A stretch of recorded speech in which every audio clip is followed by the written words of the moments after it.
ಹಣದ ಹಂಚಿಕೆಗೆ ಸಂಬಂಧಪಟ್ಟ ಹಾಗೆ ದೇವಸ್ಥಾನದ ಒಳಗಡೆ ಅರ್ಚಕರು ಜಗಳ ಮಾಡಿರುವಂತಹ ಘಟನೆ ಹೊನ್ನಾವರ ತಾಲೂಕಿನ ಪ್ರಸಿದ್ಧ ಇಡಗುಂಜಿ ದೇವಸ್ಥಾನದಲ್ಲಿ ನಡೆದಿದೆ. ಧಾರ್ಮಿಕ ಪೂಜೆಗೆ ನೀಡುವಂತಹ ಹಣದ ಹಂಚಿಕೆ ವಿಚಾರದಲ್ಲಿ ಭಕ್ತರ ಮುಂದೆ ಅರ್ಚಕರು ಗಲಾಟೆಯನ್ನ ಮಾಡಿಕೊಂಡಿದ್ರು. ದೇವಸ್ಥಾನದ ಆಡಳಿತ ಹಾಗೂ ಹಣಕಾಸಿನ ವಿಚಾರದಲ್ಲಿ ಅರ್ಚಕರು ಹಾಗೂ ಟ್ರಸ್ಟಿಗಳ ನಡುವೆ ಈ ಹಿಂದೆ ಗಲಾಟೆ ನಡೆದಿತ್ತು.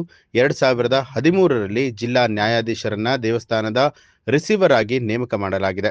ಅದರಂತೆ ಒಂದೇ ಕುಟುಂಬದ ಅರ್ಚಕರಲ್ಲಿ ದೇವಸ್ಥಾನದ ಹಣಕಾಸಿನ ವಿಚಾರವಾಗಿ ನಡೆದಿರುವಂತಹ ಗಲಾಟೆಯನ್ನ ಭಕ್ತರೊಬ್ಬರು ಚಿತ್ರೀಕರಣ ಮಾಡಿದ್ದು, ಈ ವಿಡಿಯೋ ಈಗ ಸಾಮಾಜಿಕ ಜಾಲತಾಣದಲ್ಲಿ ವೈರಲ್ ಆಗಿದೆ.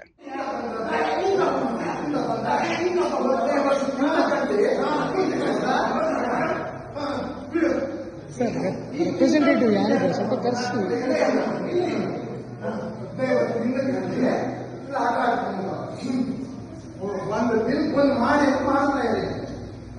ದುಡ್ಡು ತಿನ್ಕೊಂಡೆ ದುಡ್ಡು ಬೇಕು ಮಾಡುತ್ತಾ ಇದೆ.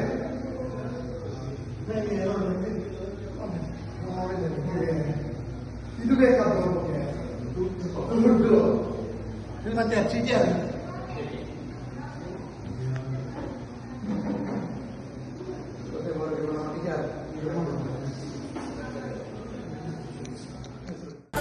ನ್ಯೂಸ್ ಅಲರ್ಟ್ ನಿಮ್ಮಿಂದ ನಿಮಗಾಗಿ.